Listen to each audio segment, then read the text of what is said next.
A lot of students make the same three mistakes when it comes to memorizing. The first one, trying to remember everything perfectly before moving on.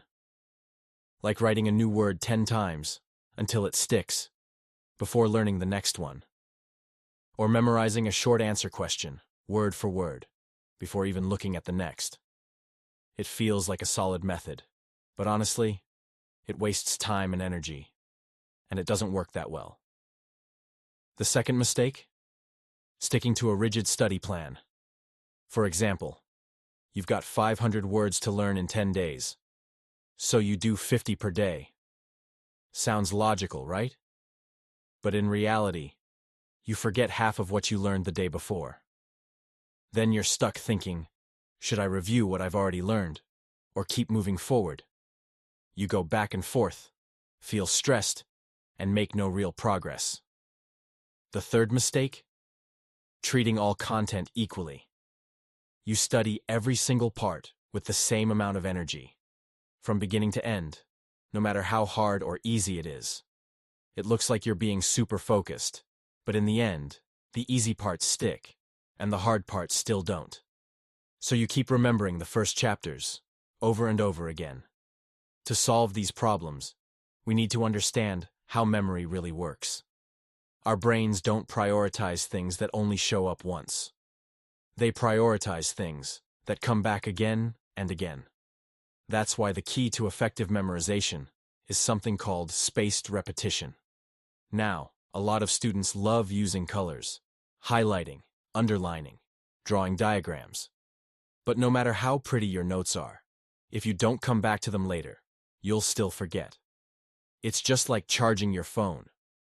Once it hits 100%, keeping it plugged in doesn't raise it to 120%.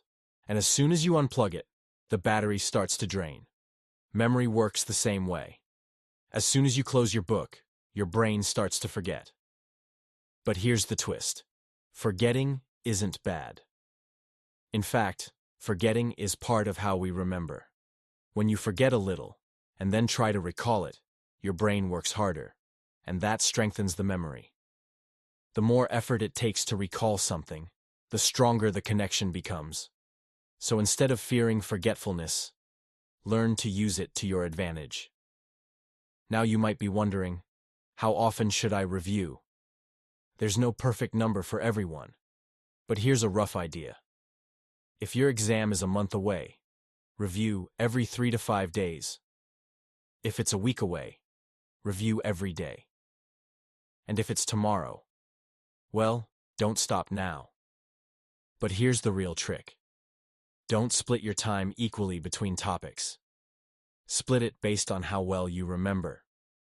In the first round, just aim to understand about 20%. In round 2, bring it up to 40%. By the 5th round, you'll likely remember almost everything. Each round will take less time, but be more effective.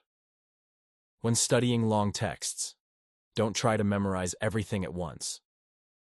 Start by remembering just the key ideas.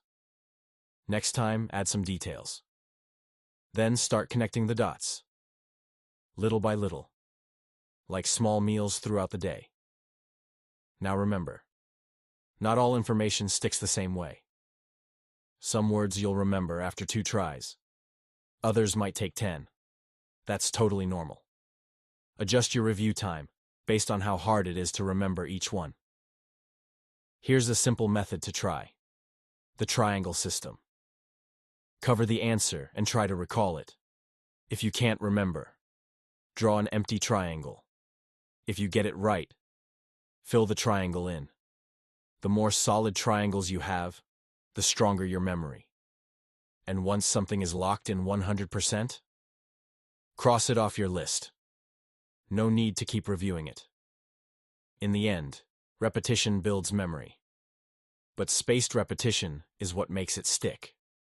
You don't have to remember everything perfectly every time. Just make sure you hit 100% by the time it matters.